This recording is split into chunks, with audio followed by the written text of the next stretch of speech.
because the national team, we are meeting them on the 23rd. So the floor is yours, please. Thank you. Thank you very much.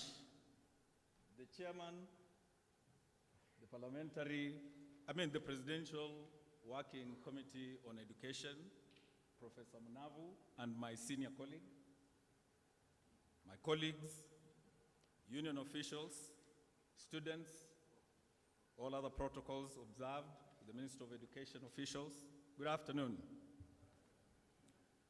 Now, it's quite unfair that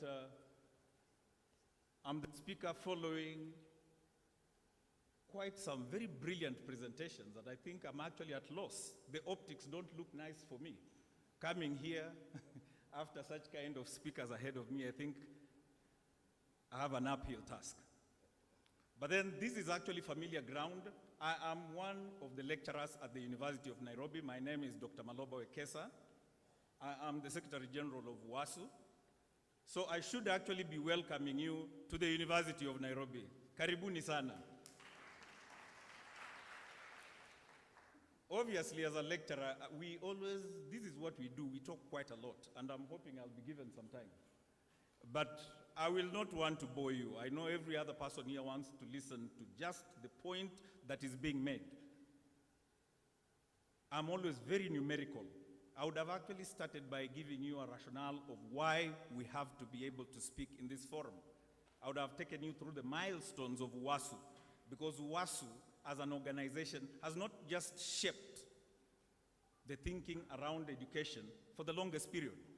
UASU has actually shaped the thinking in the country. Most of the leaders in the education industry, all the way from Kilemi Mwiria, they have been cabinet secretaries in the Ministry of Education. And we have actually donated quite a lot of resource as UASU to the capacity that we have right now in the education sector. I would have actually also told you all the milestones that UASU has actually gained, but I won't belabor that point. I think I'll go straight out to the proposed university reforms that we are envisaging, and I will specifically be within the margins of university, because that is where our environment is. I want to leave the rest of the issues, whether it's primary school, whether it's secondary school, whether it's below there. They have better stakeholders to speak on their behalf. I want to speak on behalf of the lecturers of the University of Nairobi. The first thing that I want the Presidential Working Commission to realize is that we believe the challenges facing public universities in Kenya begin with funding. Funding. There has been a continuously decreasing government capitation that has been negatively impacting on university performance worldwide. And I'm talking about worldwide because UoN only benchmarks with the best in the world. And this has led to a yearly decline of the performance and ranking of the university. At one time, we were actually ranked among the 5 best universities in the world. 5 best universities in Africa. And we have always competed within a slot of the best 500 universities in the world, and that is including Ivy League universities that are heavily subsidized and funded. But with decreasing government capitation, something has been continuously going wrong. And this is what we want to be done. Number one, the government should consider fully funding the payrolls of public universities to stem this further decline. Look at the University of Nairobi, for instance. The University of Nairobi is a national strategic institution, and this institution supports a knowledge economy. It must be treasured. Moreover, public university lecturers are actually public employees.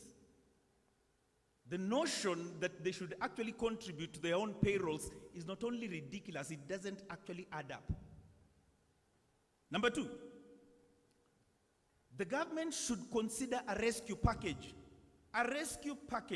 to clear debt, because this debt is part of what they have actually caused.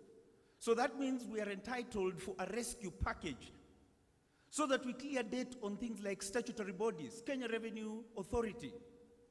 If Professor Kiama would be here, he would tell you, the government capitation comes here something like around 400 and something million.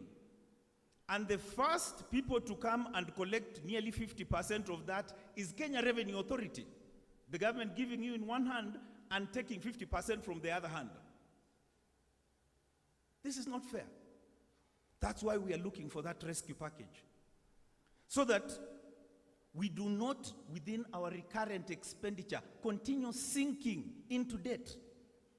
And we've seen the government do this, the coffee industry, the airline industry. We've seen these rescue packages. It's time the government thought about a rescue package to the universities. Number 3, universities should consider increasing the staff ratios of academic staff.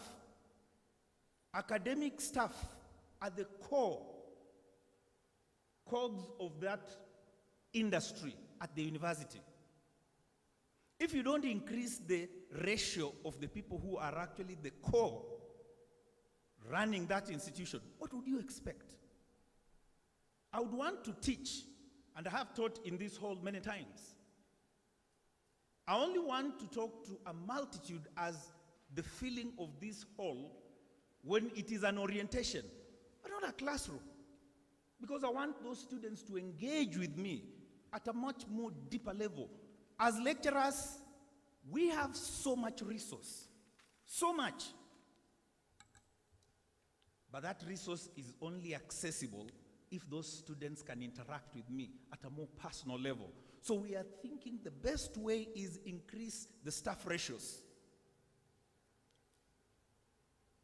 Number 5, the government should consider building capacities for universities to generate resources to supplement what they are calling government funding. And this would entail things creating centers at the universities. Those who might not know, by the way, Kenyatta Hospital was actually conceived so that it is actually a part of the University of Nairobi. It's always forgotten. If you go back to the annals of history, you will know this is the reason why School of Medicine was actually centered there. The reason was simple, that we want to have a teaching university hospital where not only knowledge is being generated on how new ways of dealing with medical science, but that we also serve the public. It was taken away, it became a prostatal. You can see what is happening in KU. Nearly the same thing. KU takes up a loan to build a hospital, and then eventually it loses the hospital. Yet that hospital, if it was part of the university, it would help generate funds. But we're not just talking about hospitals. We're talking about IT hubs. Those who might not know, the University of Nairobi in the IT department was it was actually the first in Africa to process payrolls using IT. Right here. Why don't we have IT hubs here? And we can do it because we have the computer scientists right here. We teach students even how to make viruses. Don't you think we can actually be able to teach students and actually have an IT hub which can actually generate funding? Workshops, horticultural centers. We have one of the biggest lands here. Why are we not being helped? So that Kabete, and a study was done by the Israeli government some time back, Kabete, Lower Kabete University, is able to produce food enough for the entire city. You don't need to go anywhere. But we're not being helped. The creamery, forget even KCC, Kenya Cooperative Creameries. Lower Kabete had the first pasteurization center of milk. Why are we not being helped? This is how we can be able to generate funds. Number 6, the government should actually consider implementing the STI Act in full. Those who don't know what the STI Act is, the Science, Technology and Innovation Act, it was formulated in 2013. It was revised in 2014. And in that act, 2% of the GDP is actually supposed to be allocated to the universities for research. And we don't want any kind of pretension so that we are saying we are taking this money to this organization when we know it is only for payroll support. Where is research done in this country? It is universities. The ratio of papers coming out of various departments, whether it's School of Medicine, whether it's law, whether it's Faculty of Arts, whether it is business school, this is the center where research is actually coming from. So why can't we then, and we are proposing this, we come up with the division formula, and that division formula of the 2% from the GDP is actually allocated in assurance that the university, which is actually the highest production of where research is being done, should be allocated these funds. Number 7, we want to agree with the students on this. For a lean and transparent government capitation of public universities, funds that are budgeted should be funneled through a known entity. When students want to get their money, it is funneled through HELB. When universities want their money, we created a body called University Fund, but the funds still come from the ministry. Why? We want university funding to come through the University Funding Board. Let it come straight from the board so that there is no mix. The students have theirs, the university have their own money. And any amalgamation process would actually stifle the already burdened HELB and the right now disenfranchised university fund. Let them be different, let them operate independently, and let money flow directly. Let the parent ministry, Ministry of Education, not interfere with this funding. Let it be semi-autonomously budgeted by University Fund and HELB. The Ministry of Education, please keep off. I want to now talk about governance reforms, because what I was talking about was funding, which I said was the biggest challenge. Governance reforms. Of course, we have had challenges. Granted, when people grow into their profession and become professors, and this has actually affected many sectors. I'm a very good doctor. What do? You promote me to become an administrator. What have you done? You have denied a patient the very best doctor to treat. So we always think because the person is a professor, then he must be also what? A good manager. No, that is not true. And that is the reason why we have had governance issues and challenges at the university. So we are readily admitting to our own weakness. And that is why UASU is proposing the following governance reforms. Number 1, I want to talk about the role of the alumni.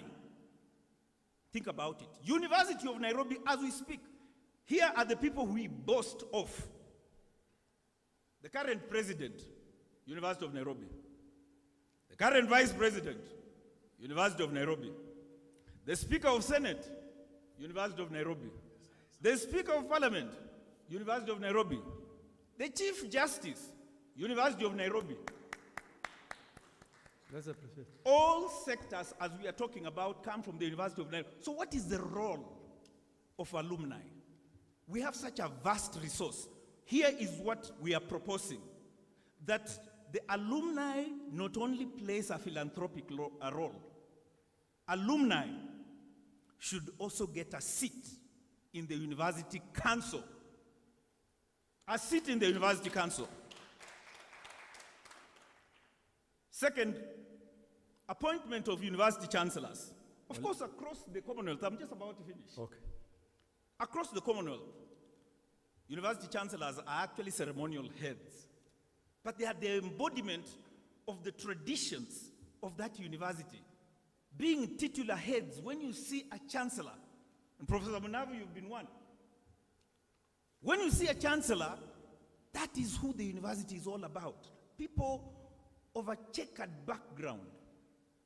The embodiment of what a university is. But what do we do when we want to appoint them? We actually put up a notice. Supposing no one applies for the job, what do you do? Because in any case, it is not a paying position. What do you do? So you find anyone available and say, all right, you are the chancellor. Is that the embodiment of what a university is? No. We are proposing a different criterion for the appointment of this position called chancellor. And what we are looking at is 3. I will present all this. Please, First, time is up. let the candidate be picked from across the world. Number 2, the alumni should be given a priority. Number 3, Senate must have a search committee that will propose someone who can become chancellor. Number 3, appointment of council chairs and council members. Council chairs and council members. Now, if you know the university, this is the operational unit of the university, the council. And we are actually proposing this. Obviously, there are around 4 people. We have no problem with those. Number 1, there has to be a secondment from the Minister of Finance because this is a public institution. There has to be a secondment from the Minister of Education because of the same. And definitely, the Vice Chancellor is going to be their secretary as an ex-officio, which is also a little tricky, meaning that he can be kicked out and they can actually run the council. And the last person, obviously, is the chair of that council.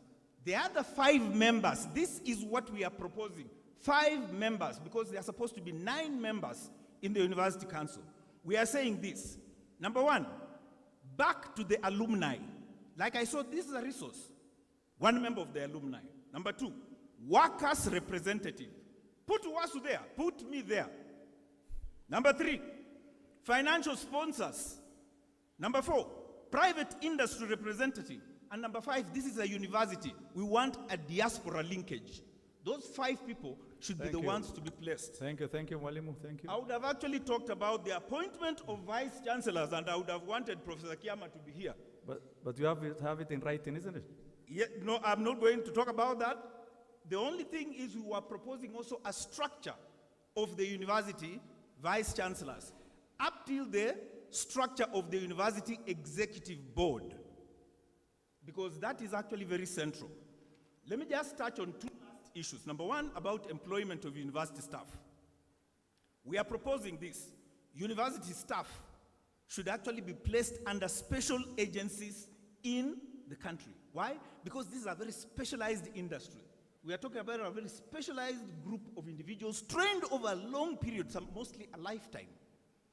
And that is why most of them, by the time they are actually achieving their rank as professors, they are mostly going to retire. That's why we are proposing an adjustment in their retirement age. The last thing, CBA negotiations. We are saying this, please, as a government, whenever you enter into a collective bargaining agreement, why must it always be actualized in arrears? Why can't it be within a timeline? We want CBS to be negotiated within a timeline. And moreover, do not have a CBA negotiation without a subsequent increase in the university funding, as what happened. They increase, you go and negotiate, then the university tells you, but the government has not added us any money. CBA negotiations must be dealt with within their timeline and completed, and the government must finance these CBAs to the full. Thank you very much. Thank you very much. I have my memorandum. Asante. I'm also going to give it back in hard copy and in soft copy. Thank you. Again, Karibuni, University of Nairobi. Asante sana. Thank you very much. Our host. Let's appreciate the UASU representative Nairobi chapter.